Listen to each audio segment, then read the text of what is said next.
shit. So I factor all that in, and I don't agree. I don't agree that Sean Murphy should be in that discussion for AL Rookie of the Year. Who I would go with, if I couldn't pick Lewis Robert, was very easy for me to decide on, and that's Kyle Lewis, the outfielder on the Mariners. Yeah. That's who I would have picked. He led rookies in total bases with 90 and tied Lewis Robert in home runs with 11. He was an everyday center fielder for the struggling Seattle Mariners. I thought, 262 average, 36 at bats, 11 home runs. I mean, it's good. It's good. It's good. I wouldn't say it's great. Yeah, we'll agree to disagree on that. What I want to talk about now is managers of the year. They have last year's up. Minnesota Twins, Rocco Baldelli in the AL, and last year it was Mike Shildt, the manager in the NL of the St. Louis Cardinals. This year, yours truly has Kevin Cash of the Tampa Bay Rays. That was my pick in the AL. The reason I chose Kevin Cash is for the same reason we discussed earlier, where you took a team of no-namers into the World Series and almost beat the Dodgers. And in the NL, I went with Jace Tingler of the San Diego Padres. And then the reason I chose Tingler, who has the coolest name in baseball, Jace Tingler. Burt Macklin. FBI. FBI. It was his rookie year as a manager. Did you know that? No. That's why I chose him. In his first year as a manager for the San Diego Padres, he took them pretty far. I want to know who your picks for this year's manager of the year. I think for AL, I like Kevin Cash, and NL, I like Dave Roberts. I'm going to challenge you. I like that you agree with me on Kevin Cash. I'm going to challenge you on your NL pick.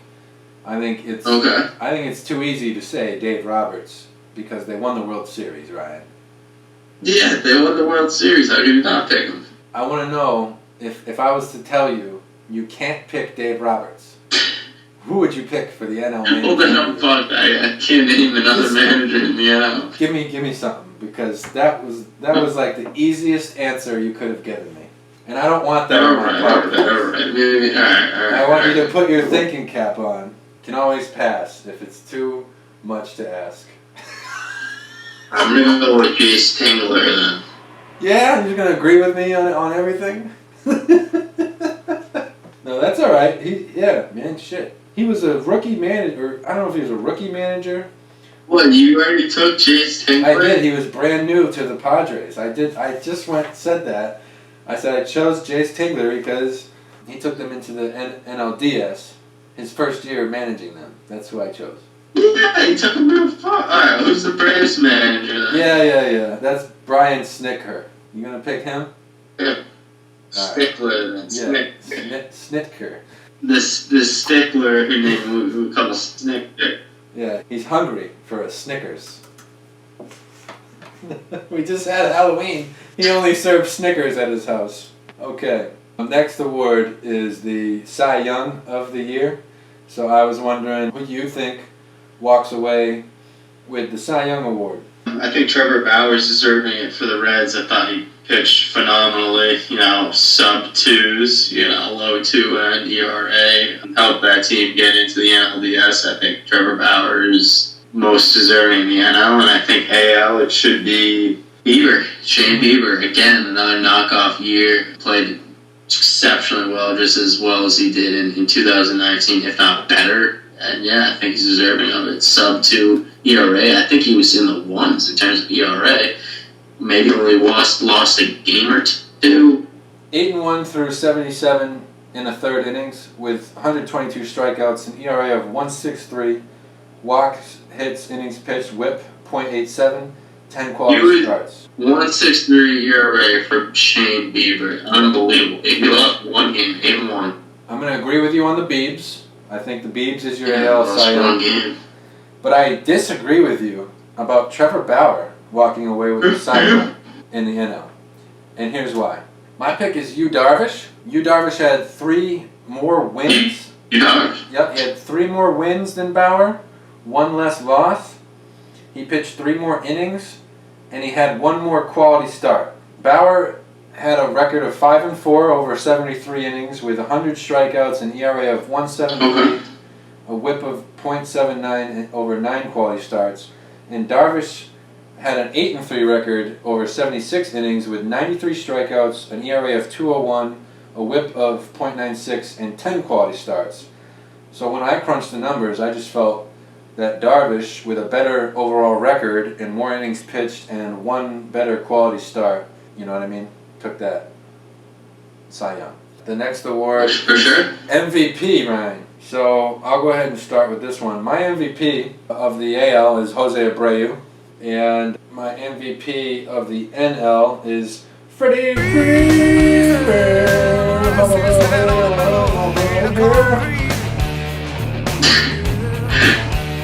The man of concrete. He the man of concrete. Okay. Shout out Beats.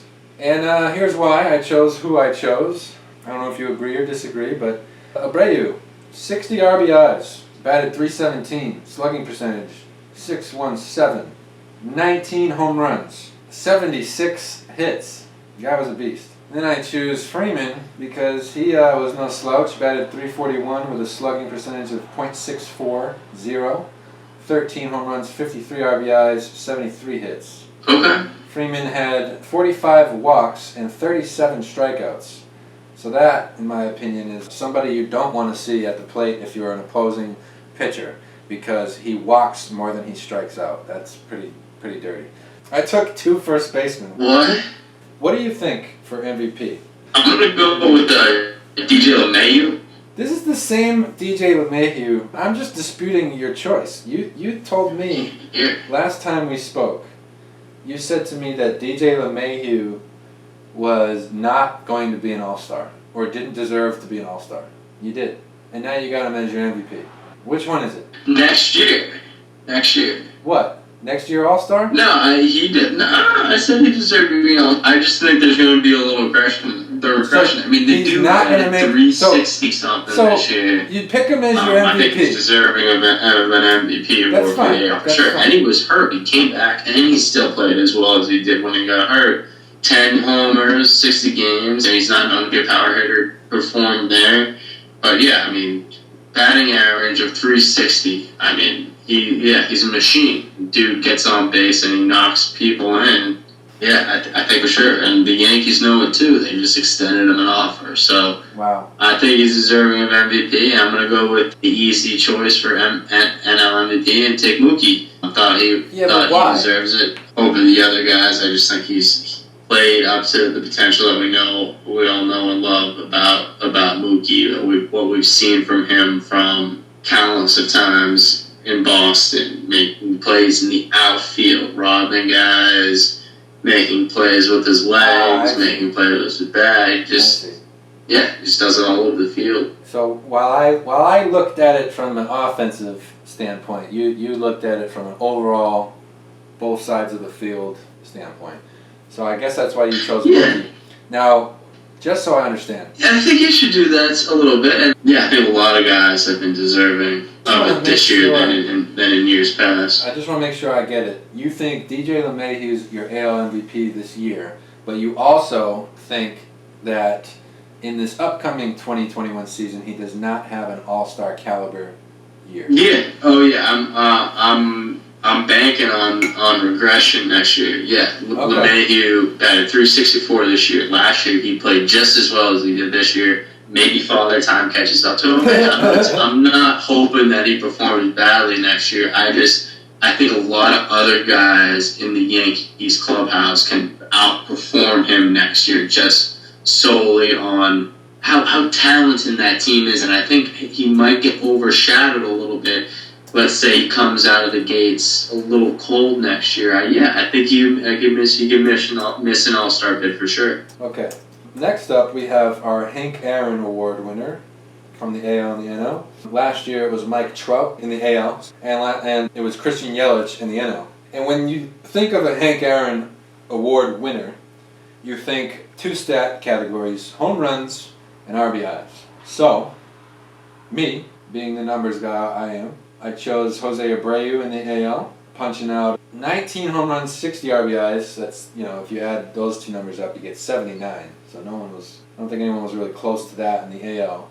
And then Marcell Ozuna takes the Hank Aaron Award in the NL, cranking out 18 home runs and 56 RBIs. So that's who I chose. What do you got for Hank Aaron? You agree, disagree? Okay. Alright, well, for the AL Hank Aaron Award, DJ LeMahieu, I think. Hits, home runs, and RBIs. He had 71 hits, and Trey Turner had 78 hits. 108 for LeMahieu. LeMahieu, when you add up hits, home runs, and RBIs, had 108. And then when you add everything up for Abreu, he had 155. See why I chose who I chose? You going to stick with LeMahieu, knowing that? 47 number difference, that's the number. Yeah, sticking to it. But what was the other guy you said? Brandon Lowe. Brandon Lowe. If I add up the numbers for Brandon Lowe, this is why I said what I said, okay? Oh, Ryan. Again, 155, Jose Abreu. 108, LeMahieu. 103, Brandon Lowe. For Brandon Lowe? Yeah. Okay. Sorry. Yeah, you made me a strong argument. It should be Abreu then. No, I'm not saying that. I'm saying that if you're going to pick someone, at least have those numbers somewhat close to the 155 vicinity. Yeah. All right, AL, Hank Aaron. You got LeMahieu, you got Lowe. I need one. Go. LeMahieu. All right. NL, Hank Aaron. NL Hank Aaron. Hits, home runs, RBIs. Freddie Freeman. Freddie Freeman.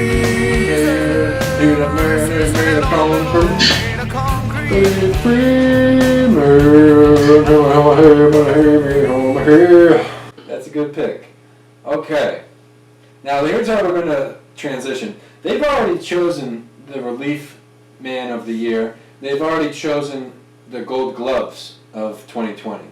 I want to choose the Silver Sluggers because they haven't picked that yet. And Silver Slugger, what they look for. Oh yeah, we're going to take a quick break and get a word from our sponsors, and we'll be back. This podcast is brought to you by Trading Cards and Things. If you collect cards and sports memorabilia, go and check out my brother JP's eBay store, TCT. He's got a wide variety of inventory from MLB to NFL to NBA to WWE and more. You can find him online at ebay.com/STR/trading cards and things, on Twitter at TCT Sports Cards, or on Instagram at Trading Cards and Things. Tell him Buddha sent you. This podcast is brought to you by Undisputed Nutrition. From vitamins and supplements to new or used fitness equipment and more, look no further. Go see Sean and his friendly staff. They go above and beyond with customer service. That's Undisputed Nutrition, located at 149 Boston Turnpike in Shrewsbury, Massachusetts. Online at shopundisputed.com, on Twitter at shopundisputed, or on Instagram at undisputed_nutrition, and tell them Buddha sent you. Alright, ladies and gents, we are back from our break talking Silver Slugger of 2020. So I'm going to go ahead and rattle off who I think is going to be a Silver Slugger award winner. Go for it. Alright. In the AL, I think for the catcher position, Salvador Perez from the Kansas City Royals. In the NL, from the catcher position, I think Travis d'Arnaud of the Atlanta Braves. For first baseman, I have the same first baseman, and there's not an echo. I just want to let you know, there's no echo in the building. But Freddie Freeman in the NL of the Atlanta Braves. And Jose Abreu in the AL of the White Sox. And from second baseman, your boy, DJ LeMahieu, is a Silver Slugger in my opinion from the New York Yankees. And how can you not say that? NL, Robinson Cano of the New York Mets. Shortstop, AL, Tim Anderson of the Chicago White Sox. NL, Trey Turner of the Washington Nationals. Third baseman, Jose Ramirez of the Cleveland Indians. NL, Manny Machado of the San Diego Padres. And of course, in German, San Diego means a whale's vagina. Discovered by the Germans in 1904, they named it San Diego. which of course in German means a whale's vagina. Outfield in the AL, Eloy Jimenez of the Chicago White Sox. Center field, Mike Trout of the LA Angels. And right field, Teoscar Hernandez of the Toronto Blue Jays. In the NL, Marcell Ozuna of the Atlanta Braves. It is Mike Yastrzemski, the center fielder from the San Francisco Giants, and Will Myers, the right fielder from the San Diego Padres. San Diego, I think it means Saint Diego. Well, scientists agree that the translation was lost centuries ago. I'll be honest, I don't think anyone knows what it means anymore.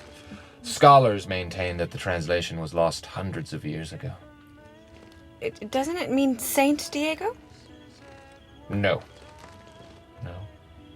No, that's what it means. Well, agree to disagree. So, do you agree? Do you disagree? Who do you have for Silver Slugger? Trying to pull up a little statistics here. Yeah, no, I agree with where you're going with there. Anything jump out at you? Anything I say you agree with, you disagree with, you have somebody else in mind? 'Cause this was tough. Yeah, those all sounded good. I'll admit it was tough. And here's somebody I snubbed, and you look at his numbers, they jump off the page right at you and they scream in your face. But Juan Soto, I chose Marcell Ozuna over Juan Soto because you look at Ozuna, he had 228 plate appearances, and Soto only had 154. So I factored that into my decision. Like, you can have great numbers, right? We agreed on that earlier on the podcast when you said to me Joe Buck was saying all these good things about how many home runs someone had hit this postseason, but we factored in that you had more plate appearances and more games, and that factored into my decision for Silver Slugger as well. Mm-hmm. Yeah, I think I like all the picks. I do. Shortstop, I think Fernando Tatis, could get in there. Yeah. Seager makes a case. Seager was. I almost chose Trey Seager. Turner. You had Trey Turner. They're all three of those guys. Anyone's. Yeah, those were the tough decisions for me. Were second base NL, shortstop NL, shortstop AL, and third baseman NL. So that was tough. If it is the Trey Turner, bootstrap Bill's son. Bootstrap. All right. So there were two awards that we glossed over that they've already chosen, and I want to know what you think because I'm just going to tell you. The relief man in the AL was Liam Hendricks of the Oakland A's, 14 saves with an ERA of 1.7 and a WHIP of .67. Wow. The NL Relief Man Award went to that rookie that I chose for Rookie of the Year in the NL, Devin Williams. Again, he only gave up one earned run. He had an ERA of .33 and he won 4 games and only lost 1 with a WHIP of 0.63 from the Milwaukee Brewers. So that's who won it this year in the MLB's mind. What do you think of that? Agree, disagree? Yeah, no, I agree. Yeah, definitely. How about that? A rookie walking away under the most unique of circumstances, mind you, with a shortened season. Rookie walked away with the Relief Man Award in the NL. That's crazy. Reliever of the year. Yeah. Rookie. I have some predictions for who I think will make it next year. Yeah, sure. Definitely. Let's do it. I'm going to get this name right so I don't botch it. I think in the AL, Jake Diekman of the Oakland Athletics takes this away next year.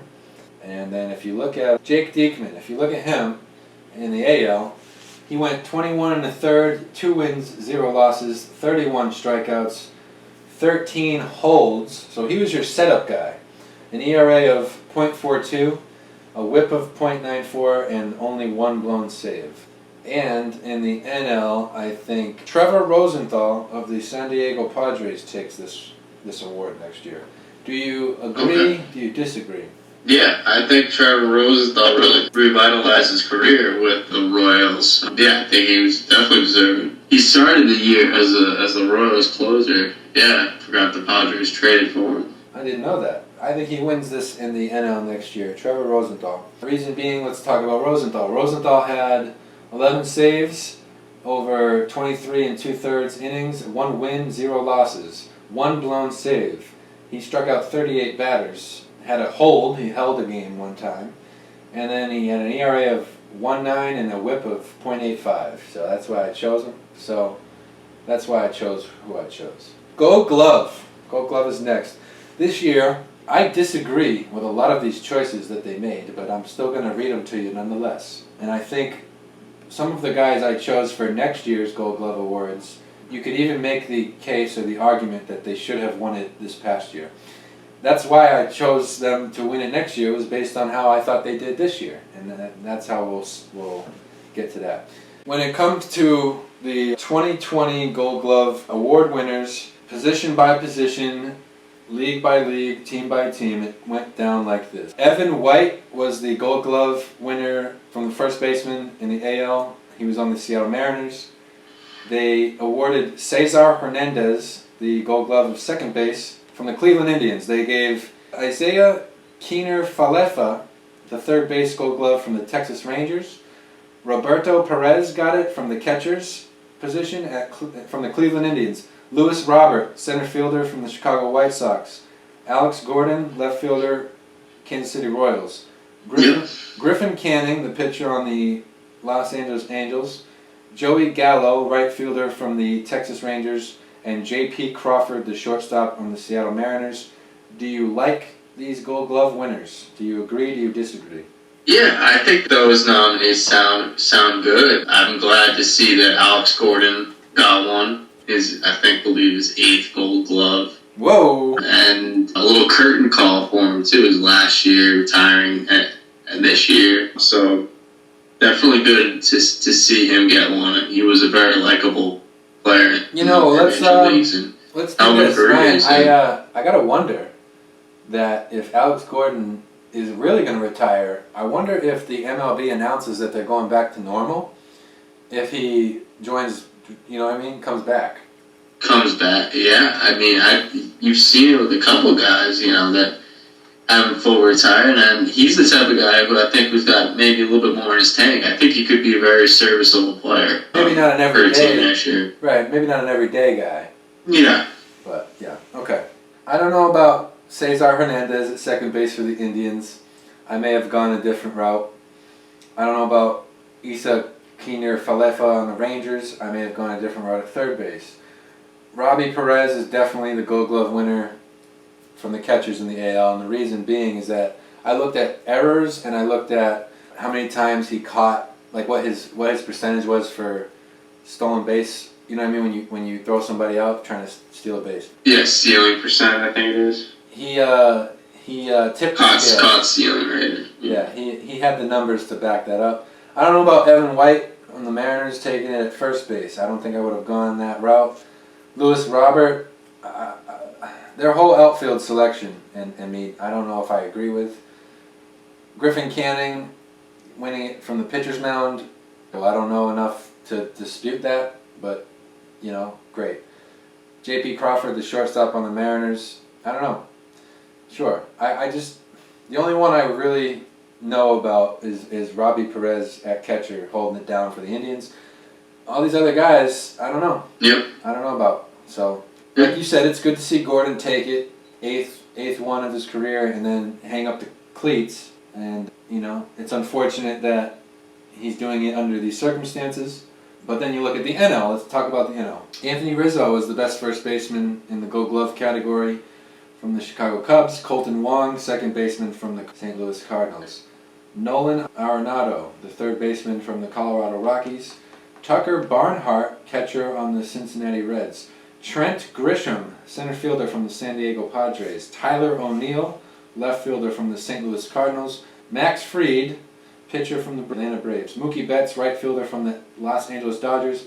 And Javi Baez, the shortstop from the Chicago Cubs. What do you think of those Gold Glove picks? Agree, disagree? Yeah, Mookie, the guy is an absolute playmaker in the outfield. It's good to, see him win one for the Dodgers. I think Barnhart had himself a year to win one at catcher. But a couple of these other guys that, Nolan Arenado, they do makes the hard-looking plays look easy, so he's definitely deserving. Honestly, the players that you named for NL Gold Gloves aren't nearly as surprising as the names that I heard for AL. But I don't know how you feel on that. Half and half. I think half of the names make sense to me and half don't. Not nearly as... I agreed with more in the NL than I did the AL, definitely. Yeah. But I mean, you have big names like Rizzo, recognizable. Arenado, Baez, Javier Baez. Who won in left field, though? Tyler O'Neill, St. Louis Cardinals. Yeah, that's okay. That was a little shocking. Other than that, how about Trent those Grisham? other guys. You know Trent Grisham? Big name players. I've never heard of Trent Grisham before. Trent Grisham, San Diego Padres product, fairly young too. So I mean, we'll see. Now, from what I understand, Javi Baez didn't have a good year at the plate, but to win a Gold Glove, you don't need to swing a good bat. You need to have a good glove. So you watching Javi Baez play this year in a shortened season of 60 games, struggle from the plate. Was he good enough? Was he good enough? I don't know about that, but I think we're very comparable. I don't know. I just feel like if you don't have a good season, it's hard to condone or support or agree with a decision made to give someone an award for not performing well, regardless what award that is. I wouldn't have given Javi Baez the Gold Glove at shortstop. I would have given someone who performed at the plate as well as on defense that award. Like you said, those young outfielders, you tip your hat to them, and they surely have a lot of potential. I don't know enough to dispute those. I don't think I would have given Anthony Rizzo the Gold Glove at first. He's really good and talented, but I had somebody else in mind. Mookie Betts, I mean, that guy should have a Gold Glove every year. Yeah. Yeah, we saw a time his arm too is very underrated. How good his arm is too in right field. He was had some pretty good clips of him throwing out some players deep in right field over at third base. So Nolan Arenado makes it for me, definitely. So I agreed with that pick, Nolan Arenado. He makes sliding plays on his back foot, grabbing it, making a throw halfway down the foul line, makes it look easy every time. What I wanted to do was, there's some guys that I felt got snubbed from a Golden Glove award this year, and I think I'm just going to name like 4 guys in each league and see what you think. I wouldn't be surprised if they come away with a Gold Glove next year based on their performance in the field, infield, outfield, this past year. So in the AL, I felt like Matt Olson, the first baseman from the Oakland A's, was more deserving of this Gold Glove than Evan White of the Seattle Mariners. What do you think of that? Yeah, tough call. With the limited amount of game time and amount of balls that get hit to first base in general, I mean, that's a tough call. I think the committee has some wiggle room, though, this year of who they can deem is worthy of Gold Gloves. Maybe they give it to someone who's less likely to win it later, more apt to, playing favorites this year, but who knows. But don't know much about Evan White me neither. in terms of a ball player for the Mariners, so good to see that he won it, but Me neither. Matt Olson's also deserving. Well, let's see here. I looked at Olson's numbers. He had 1 error. He was on a very good Oakland A's team. And then you look up White, and he also had 1 error, but Olson played more games. So what that means is, in my opinion, Olson had more opportunities to commit errors, and White had less opportunities to commit errors.